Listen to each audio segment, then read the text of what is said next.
మన savings bank అకౌంట్లోని కొన్నిసార్లు వచ్చేసరికి మన బ్యాలెన్స్కి కొంత అమౌంట్ యాడ్ అవుతూ ఉంటుంది. అదేంటో తెలుసా? ఇంట్రెస్ట్. ఎవరేస్తారు? బ్యాంక్ వాళ్ళు. అసలు ఈ ఇంట్రెస్ట్ ఎలా క్యాలిక్యులేట్ చేస్తారు? కొన్ని మంత్లీ క్యాలిక్యులేట్ చేస్తాయి, కొన్ని క్వార్టర్లీ క్యాలిక్యులేట్ చేస్తాయి, కొన్ని హాఫ్ ఇయర్లీ క్యాలిక్యులేట్ చేస్తాయి. ఈ ఇంట్రెస్ట్ పెర్ డేకి ఎలా క్యాలిక్యులేట్ చేస్తారో తెలుసా? మన బ్యాంక్ అకౌంట్లో ఎంత అమౌంట్ అయితే ఉందో అంత amount, so total amount into percentage of interest divided by 365 days. ఒక ఎగ్జాంపుల్ మాట్లాడదామా? లెట్స్ సే మీ బ్యాంక్ అకౌంట్లో 2 lakh రూపీ ఉందనుకుందాం.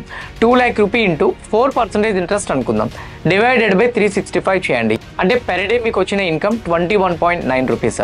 అదే మీరు మంత్లీ వేసుకుంటే 657 రూపీస్ పెర్ మంత్ అవుతుంది. అదే క్వార్టర్లీ మీరు వేసుకుంటే 1971 రూపీస్ అప్రాక్సిమేట్లీ అవుతుంది. ఈ విధంగా ఇంట్రెస్ట్ రేట్స్ని అయితే క్యాలిక్యులేట్ చేస్తారు. ప్రైవేట్ బ్యాంక్స్ అయితే మాత్రం 3 to 4% ఇస్తాయి. గవర్నమెంట్ బ్యాంక్స్ అప్రాక్సిమేట్లీ 5 to 6% ఇస్తుంది. స్మాల్ ఫైనాన్స్ బ్యాంక్స్ అయితే 6 to 7% వరకు కూడా ఇచ్చే అవకాశాలు ఉంటాయి.